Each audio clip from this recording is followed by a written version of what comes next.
ನಮಸ್ತೆ, ಕೃತಿಜ್ಞಾನ ಚಾನಲ್ಗೆ ಸ್ವಾಗತ. ಇವತ್ತಿನ ಈ ವಿಡಿಯೋದಲ್ಲಿ 7ನೇ ತರಗತಿಯ ಅಧ್ಯಾಯ 12 ಬೀಜೋಕ್ತಿಗಳು ಇದರಲ್ಲಿ ಬರ್ತಕ್ಕಂಥ ಅಭ್ಯಾಸ 12.1 ಬಿಡಿಸೋಣ.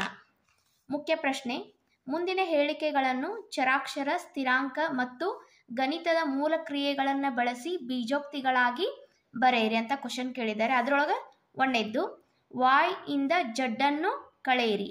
y ನಿಂದ z ಅನ್ನು ಕಳೆಯಿರಿ, y ಮೈನಸ್ z. ಈ ಹೇಳಿಕೆಗೆ ನಾವು ಏನು ಮಾಡಬೇಕು? ಚರಾಕ್ಷರಗಳನ್ನು ಉಪಯೋಗಿಸಿ ಬೀಜ ಮೂಲ ಕ್ರಿಯೆಗಳನ್ನು ಉಪಯೋಗಿಸ್ಕೊಂಡು ಬೀಜೋಕ್ತಿಯನ್ನು ಬರೆದಿವಿ. ಈ ರೀತಿಯಾಗಿ ನೀವು ಬರಿಬೇಕು. ಎರಡನೇದು x ಮತ್ತು yಗಳ ಮೊತ್ತದ ಅರ್ಧದಷ್ಟು. x ಮತ್ತು y ಮೊತ್ತ ಅಂದಾಗ ಪ್ಲಸ್ x ಪ್ಲಸ್ y, ಅದರ ಅರ್ಧದಷ್ಟು. ಅರ್ಧ ಅಂದ್ರೆ 1/2. ಹೌದಾ? x ಪ್ಲಸ್ y ಅದರ ಅರ್ಧದಷ್ಟು. ಈ ರೀತಿ ಬರೆದ್ರು ನಡೀತದ, ಅಥವಾ 1/2 x ಪ್ಲಸ್ y ಈ ರೀತಿನೂ ಬರೆದ್ರು ಕರೆಕ್ಟ್. ಮೂರನೇದು ಸಂಖ್ಯೆ z ಅನ್ನು ಅದರಿಂದಲೇ ಗುಣಿಸಿದರೆ ಯಾವ ರೀತಿ ಆಗ್ತದೆ? z ಇಂಟು z, ಇದರ ಗುಣಲಬ್ಧ ಏನಾಗ್ತದೆ? z square. ನಾಲ್ಕನೇದು p ಮತ್ತು q ಗಳ ಗುಣಲಬ್ಧ 4ನೇ ಒಂದರಷ್ಟು. p ಮತ್ತು q ಗಳ ಗುಣಲಬ್ಧ p ಇಂಟು q, 4ನೇ ಒಂದರಷ್ಟು. 4ನೇ ಒಂದರಷ್ಟು 4 4ನೇ ಒಂದರಷ್ಟು. ಅದನ್ನು ಯಾವ ರೀತಿ ಬರಿಬಹುದಪ್ಪ ಅಂದ್ರೆ pq ಡಿವೈಡೆಡ್ ಬೈ 4 ಈ ರೀತಿಯಾಗಿ ಬರಿಬಹುದು. ಐದನೇದು x ಮತ್ತು y ಸಂಖ್ಯೆಗಳನ್ನು ವರ್ಗ ಮಾಡಿ ಕೂಡಿಸಿದೆ. ವರ್ಗ ಅಂದ್ರೆ square, x square y square. ಅದನ್ನ ಏನು ಮಾಡಂತ ಹೇಳಿದ್ದಾರೆ? ಕೂಡಿದೆ ಅಂತ ಹೇಳಿದ್ರೆ ಅದನ್ನು ನಡಬರ್ಕ ಪ್ಲಸ್ ಚಿಹ್ನೆ ಹಾಕಿದರೆ ಈ ರೀತಿ ಬರೀಬೇಕು. ಆರನೇದು ಸಂಖ್ಯೆ 5ಅನ್ನು m ಮತ್ತು n ಸಂಖ್ಯೆಗಳ ಗುಣಲಬ್ಧ 3ರಷ್ಟಕ್ಕೆ ಕೂಡಿದೆ. mn ಗುಣಲಬ್ಧ ಅಂತ ಹೇಳ್ಯಾರ, mn ಗುಣಲಬ್ಧ ಅಂತ ಬರ್ಕೊಂಡಿವಿ. 3ರಷ್ಟಕ್ಕೆ ಅಂದ್ರೆ 3ರಷ್ಟು ಆದ್ರೆ 3ರಷ್ಟು. ಹೌದಾ? ಯಾವ ಸಂಖ್ಯೆಯನ್ನು ಕೂಡಿಸತ್ ಹೇಳ್ಯಾರು? 5 ಸಂಖ್ಯೆಯನ್ನ ಕೂಡಿಸ್ಬೇಕು. 5ಅನ್ನ ಕೂಡಿಸಿದಾಗ ಯಾವ ರೀತಿ ಆಗಿದೆ? ಈ ರೀತಿ ನಾವು ಏನು ಮಾಡೋದು? ಬೀಜೋಕ್ತಿಯನ್ನ ಬರಿಬಹುದು. y ಮತ್ತು z ಸಂಖ್ಯೆಗಳ ಗುಣಲಬ್ಧವನ್ನು 10ರಿಂದ ಕಳೆದಿದೆ. y ಮತ್ತು z ದ ಗುಣಲಬ್ಧ. ಹೌದಾ? 10ರಿಂದ ಕಳೆದಿದೆ ಅಂದ್ರೆ ಮೊದಲಿಗೆ ನಾವು 10 ಬರೆದು, ಕಳೆದಿದೆ ಅಂದಾಗ ಏನು ಮೈನಸ್ ಚಿಹ್ನೆ ಹಾಕ್ಬೇಕು. ಈ ರೀತಿ ಬೀಜೋಕ್ತಿ ಬರೀತೀರಿ ಮಕ್ಕಳ. ಆಮೇಲೆ 8ನೇದ್ದು a ಮತ್ತು b ಸಂಖ್ಯೆಗಳ ಮೊತ್ತವನ್ನು ಅವುಗಳ ಗುಣಲಬ್ಧದಿಂದ ಕಳೆಯಿರಿ. a ಮತ್ತು b ಸಂಖ್ಯೆಗಳ ಮೊತ್ತ ಅಂತಾರೆ a ಪ್ಲಸ್ b. ಹೌದಾ? ಅವುಗಳ ಮೊತ್ತ a ಮತ್ತು b ಗಳ ಅವುಗಳ ಗುಣಲಬ್ಧ ಅಂತ ಹೇಳ್ಯಾರ. ಅವುಗಳ ಗುಣಲಬ್ಧ ಅಂದ್ರೆ ಏನು? a b. ಅದರಿಂದ a b ಇಂದ ಏನು ಮಾಡಂತ ಹೇಳ್ಯಾರ? ಕಳೆಯಿರಿ ಅಂತ ಹೇಳ್ಯಾರ. ಈ ರೀತಿ ನಮ್ಗೆ ಬೀಜೋಕ್ತಿ ದೊರೆಯಿತು. ನೆಕ್ಸ್ಟ್ ಮೇನ್ ಮುಖ್ಯ ಪ್ರಶ್ನೆ ಯಾವುದು? ಎರಡನೇದ್ದು. ಎರಡನೇದ್ರೊಳಗೆ ಸಬ್ ಒಂದನೇದ್ದು ಮತ್ತು 2 ರೀತಿ ನಮ್ಗೆ ಕ್ವಶನ್ ಕೇಳ್ಯಾರ. ಒಂದನೇದು ನಾವು ನೋಡೋಣ ಈಗ. ಮುಂದಿನ ಬೀಜೋಕ್ತಿಗಳಲ್ಲಿ ಬೀಜ ಪದವನ್ನು ಮತ್ತು ಅವುಗಳ ಅಪವರ್ತನಗಳನ್ನು ಗುರುತಿಸಿ ಬೀಜ ಪದಗಳನ್ನು ಮತ್ತು ಅಪವರ್ತನಗಳ ವೃಕ್ಷ ಚಿತ್ರ ತೋರಿಸಿ ಅಂತ ಹೇಳಿದ್ದಾರೆ ಅವರು. ನಾವು ಮೊದಲನೇದು ಲೆಕ್ಕವನ್ನು ನೋಡೋಣ. x minus 3. x ಮೈನಸ್ 3 ಇದೊಂದು ಏನಿದು? ಬೀಜೋಕ್ತಿ. ಈ ಬೀಜೋಕ್ತಿಗಳಲ್ಲಿ ಬರ್ತಕ್ಕಂಥ ಭಾಗಗಳನ್ನು ನಾವು ಏನಂತ ಕರಿತೀವಿ? ಮೊದಲೇ ಹಿಂದಿನ ವಿಡಿಯೋದಲ್ಲಿ ನಾನು ಹೇಳಿದ್ದೀನಿ ಬೀಜೋಕ್ತಿ ಅಂದ್ರೆ ಏನು, ಬೀಜ ಪದ ಅಂದ್ರೆ ಏನು ಅಂತಕ್ಕಂಥದ್ದನ್ನು ಹೇಳಿದ್ದೀನಿ. ಅದರಲ್ಲಿ ಇದೇನಿದು ಭಾಗಗಳನ್ನು ನಾವೇನಂತ ಕರಿತೀವಿ? ಬೀಜ ಪದ ಅಂತ ಕರಿತೀವಿ. ಹಾಗಾಗಿ ಬೀಜ ಪದ ಯಾವಾಗ್ತಾವು? x, ಇನ್ನೊಂದು ಬೀಜ ಪದ -3. ಇವುಗಳ ಅಪವರ್ತನ ಏನು? x ಒಂದ್ಲೆ x ಅನ್ನೋದು ಇದೊಂದು ಅಪವರ್ತನ, ಅದ್ರ ಒಂದ್ಲೆ. ಹೌದಾ? ಅದು ಒಂದು ಅಪವರ್ತ. ಇದರಲ್ಲಿ ಬರ್ತಕ್ಕಂಥದ್ದು -3 ಅಥವಾ 1, ಅಥವಾ ಇಲ್ಲಿನೂ 1 ಬರೋ 1s1, ಆಮೇಲೆ ಇನ್ನೇನು 3 ಬರೋ 1 3 3. ಈ ರೀತಿಯಾಗಿ ನೀವೇನು ಮಾಡ್ಬೋದು? ಅಪವರ್ತಗಳನ್ನು ಬರಿತಾ ಹೋಗಬೇಕು. ನೆಕ್ಸ್ಟ್ ಎರಡನೇ problem. 1 plus x plus x square ಇದೊಂದು ಏನು? ಬೀಜೋಕ್ತಿ. ಈ ಬೀಜೋಕ್ತಿಯಲ್ಲಿದ್ದಾಗ ಬೀಜ ಪದಗಳು 1 x x ಸ್ಕ್ವೇರ್.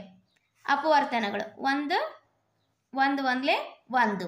ಹೌದಾ? 1x x ಅನ್ನತ ಬೀಜ ಅಪವರ್ತನಗಳು ಇಲ್ಲಿ ಬರ್ತಾವೆ. ಇದರ ಅಪವರ್ತನ 1 x x ಸ್ಕ್ವೇರ್ ಅದ. ಹೌದಾ? x ಅಂದ್ರೆ x. ಅಪವರ್ತನಗಳನ್ನು ಬರೀಲಿಕ್ಕೆ ನಾವು ಏನು ಮಾಡ್ತೀವಿ? ಇಲ್ಲಿ ಚುಕ್ಕಿ ಗೆರೆಗಳನ್ನು ಯೂಸ್ ಮಾಡಿ ಈ ರೀತಿಯಾಗಿ ಮಾಡಿ ಎಕ್ಸಾಮ್ದೊಳಗೂ ಈ ರೀತಿಯಾಗಿ ನೀವು ಬರಿಬೇಕಾಗ್ತದೆ. ಇನ್ನು ಮೂರನೇದು y ಮೈನಸ್ y ಕ್ಯೂಬ್ ಬೀಜೋಕ್ತಿ. ಇದೇನಪ್ಪ? y ಮೈನಸ್ y ಕ್ಯೂಬ್ ಅನ್ನೋದು ಬೀಜೋಕ್ತಿ. ಈ ಬೀಜೋಕ್ತಿಯಲ್ಲಿನ ಬೀಜ ಪದ y, ಇನ್ನೊಂದು ಬೀಜ ಪದ -y ಕ್ಯೂಬ್. ಹೌದಾ? ಇದರ ಅಪವರ್ತನ 1 y ಈ ರೀತಿ ಆಗ್ತದೆ. ಇದ್ರದ್ದು -1 ಅಪವರ್ತನ y ಇಂಟು y, ಇನ್ನೊಂದು y ಬರ್ತದೆ. y into y into y ಅಂದ್ರೆ y ಕ್ಯೂಬ್. ಹೌದಾ?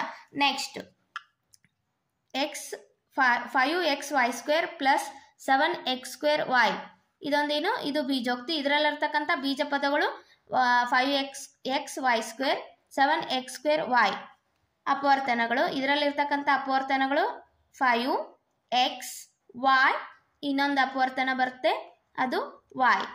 ಇದರಲ್ಲಿರ್ತಕ್ಕಂಥದ್ದು 7xy. ಐದನೇ problem, -ab plus 2b² minus 3a². ಇದೊಂದು ಬೀಜೋಕ್ತಿ. ಈ ಬೀಜೋಕ್ತಿ ಎಲ್ಲ ಬೀಜ ಪದ ಯಾವ್ದು ಬಾ? -ab plus 2b² minus 3a². ಇದರಲ್ಲಿ ಬರ್ತಕ್ಕಂಥ ಅಪವರ್ತನಗಳು -1ab, ಇದರಲ್ಲಿ ಬರ್ತಕ್ಕಂಥದ್ದು b, 2b, ಇನ್ನೊಂದು b. ನೆಕ್ಸ್ಟ್ -3a ಈ ರೀತಿ ಅಪವರ್ತನಗಳನ್ನು ನೀವು ಬರಿಬೇಕು. ನೆಕ್ಸ್ಟ್ ಎರಡನೇದ್ದು, ಮುಂದೆ ನೀಡಿರುವ ಬೀಜೋಕ್ತಿಗಳಲ್ಲಿನ ಪದಗಳನ್ನು ಮತ್ತು ಅಪವರ್ತನಗಳನ್ನು ಗುರುತಿಸಿ. ಈ ಬೀಜೋಕ್ತಿಗಳನ್ನು, ಒಂದಿಷ್ಟು ಬೀಜೋಕ್ತಿಗಳನ್ನು ಅವ್ರು ಕೊಟ್ಟಿದ್ದಾರೆ. ಅದರಲ್ಲಿರ್ತಕ್ಕಂಥ ಬೀಜ ಪದಗಳನ್ನು ನಾವು ಬರಿಬೇಕು ಮತ್ತು ಅಪವರ್ತನಗಳನ್ನು, ಇಲ್ಲಿ ವೃಕ್ಷ ಏನು ಬರೆದಿರಲ್ಲ ಅದೇ ವೃಕ್ಷ ಥರ ಇದನ್ನ ಏನು ಮಾಡ್ಬೇಕು, ನಾವು ಕಾಲಮ್ ಹಾಕಿ ಬರಿಬೇಕು. ಅಥವಾ ನೀವು ಒಂದೊಂದು ಬೀಜೋಕ್ತಿಗಳನ್ನು ಬರೆದು ಅದ್ರ ಕೆಳಗೆ ಪದಗಳನ್ನು ಮತ್ತು ಅಪವರ್ತನಗಳನ್ನು ಬರೆದ್ರು ನಡೀತದೆ. ಈ ರೀತಿಯಾಗಿ ಬರೆದ್ರೆ ನಿಮಗೇನು ಕಾಲಮ್ ಹಾಕಿ ಬರೆದ್ರೆ ನಿಮಗೆ ಎಕ್ಸಾಮ್ದಾಗೂ ಜಲ್ದಿ ಅಂಡರ್ಸ್ಟ್ಯಾಂಡ್ ಆಗ್ತದೆ. ಈ ನೋಡ್ರಿ, ಒಂದನೇದು -4x ಪ್ಲಸ್ 5, ಇದರಲ್ಲಿರ್ತಕ್ಕಂಥ ಬೀಜ ಪದಗಳು -4x ಮತ್ತು ಇನ್ನೊಂದು 5. ನೆಕ್ಸ್ಟ್ ಇದರಲ್ಲಿರ್ತ ಅಪವರ್ತನಗಳು -4x5. ಎರಡನೇದು -5x ಪ್ಲಸ್ 5y, ಇದರಲ್ಲಿರ್ತಕ್ಕಂಥ ಬೀಜ ಪದಗಳು -4x 5y. ಅಪವರ್ತನ -4x 5y. 5y plus 3y², 5y 3y², ಇವು ಬೀಜ ಪದಗಳು. ಇನ್ನು ಅಪವರ್ತನಗಳು 5y 3y. ನಾಲ್ಕನೇದು xy ಪ್ಲಸ್ 2x²y², ಇದರಲ್ಲಿರ್ತಕ್ಕಂಥ ಬೀಜ ಪದಗಳು xy 2x²y². ಅಪವರ್ತನಗಳು xy 2xxy. pq plus q, ಇದರಲ್ಲಿರ್ತಕ್ಕಂಥ ಬೀಜ ಪದ pq. ಅಪವರ್ತನಗಳು pq. ಇನ್ನು 1.2ab minus 2.4b plus 3.6a, ಇದರಲ್ಲಿರ್ತಕ್ಕಂಥ ಬೀಜ ಪದಗಳು 1.2ab minus 2.4b plus 3.6a. ಇವು ಮೂರು ಬೀಜ ಪದಗಳು ಇಲ್ಲಿ ಬರ್ತವೆ. ಅದರ ಅಪವರ್ತನಗಳು 1.2ab ಮೈನಸ್ 2.4b ಆಮೇಲೆ 3.6a. 3/4x ಪ್ಲಸ್ 1/4, ಇದರಲ್ಲಿ ಬರ್ತಕ್ಕಂಥ ಬೀಜ ಪದಗಳು 3/4x 1/4. ಅಪವರ್ತನ 3/4x 1/4. ಇದರಲ್ಲಿರ್ತಕ್ಕಂಥ ಬೀಜ ಪದಗಳು 0.1p² ಪ್ಲಸ್ 0.2q², 0.1p², ಇನ್ನೊಂದು ಬೀಜ ಪದ 0.2q². ಅಪವರ್ತನಗಳು 0.1p, 0.2q. ಇನ್ನು ಮುಖ್ಯ ಪ್ರಶ್ನೆ ಮೂರನೇದು, ಮುಂದಿನ ಬೀಜೋಕ್ತಿಗಳಲ್ಲಿ ಪದಗಳ ಸಂಖ್ಯಾ ಸಹಗುಣಕ ಕೌನ್ಸ್ನಾಗ ಬರೆದಿರೋ ನೋಡ ಮಕ್ಕಳೇ, ಸ್ಥಿರಾಂಕವನ್ನು ಹೊರತುಪಡಿಸಿ ಸಂಖ್ಯಾ ಸಹಗುಣಕವನ್ನು ಗುರುತಿಸಿ. ಹೌದಾ? ಇಲ್ಲಿ ಒಂದನೇದ್ದು 5 ಮೈನಸ್ 3t², ಬೀಜ ಪದ ಯಾವತ್ತಪ್ಪ 5. ಹೌದಾ? ಸಂಖ್ಯಾ ಸಹಗುಣಕ ಏನಾಗ್ತದೆ ಅದ್ರದ್ದು 5 ಆಗ್ತದೆ. ಅದೇ ರೀತಿ -3t² ಸಂಖ್ಯಾ ಸಹಗುಣಕ ಯಾವತ್ತಪ್ಪ ಅಂತಂದ್ರೆ -3. ಎರಡನೇದು 1 plus T plus t² plus t³, ಬೀಜ ಪದ ಟಿ. ಟೀದಲ್ಲಿರ್ತಕ್ಕಂಥ ಸಂಖ್ಯಾ ಸಹಗುಣಕ, ಟೀದಲ್ಲಿ ಯಾವುದೇ ಸಂಖ್ಯಾ ಸಹಗುಣ ಇಲ್ಲ ಅಂದ್ರೆ ನಾವು ಏನು ಮಾಡಬೇಕು, ಅಲ್ಲೇ ಒಂದಿರುತ್ತೆ.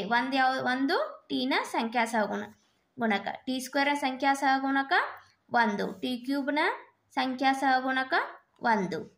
ಮೂರನೇದು X plus 2xy plus 3y.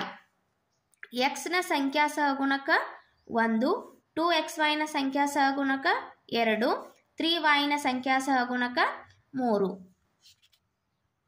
ನಾಲ್ಕನೇ ಪ್ರಾಬ್ಲಮ್ 100 m ಪ್ಲಸ್ 1000 n. ಈ ಚರಾಕ್ಷರ ಹಿಂದೆ ಸಂಖ್ಯೆ ಇರ್ತದೆ, ಅದೇ ಸಂಖ್ಯಾ ಸಹಗುಣಕ. ಈಗ ಬೀಜ ಪದ ಏನಾಗ್ತದೆ ಇಲ್ಲಿ 100 m. ಇನ್ನು ಸಂಖ್ಯಾ ಸಹಗುಣಕ ಯಾವುದಾಗ್ತದೆ ಇಲ್ಲಿ 100. ಇಲ್ಲಿ ಸಂಖ್ಯಾ ಸಹಗುಣಕ 1000. ಐದನೇದು minus P square Q square plus 7p³ ಇದರಲ್ಲಿ minus P square Q square ಸಂಖ್ಯಾ ಸಹಗುಣಕ -1. 7p³ ಸಂಖ್ಯಾ ಸಹಗುಣಕ 7. 1.2a ಪ್ಲಸ್ 0.8b ಇದರಲ್ಲಿ ಸಂಖ್ಯಾ ಸಹಗುಣಕ 1.2, 0.8b ಸಂಖ್ಯಾ ಸಹಗುಣಕ 0.8.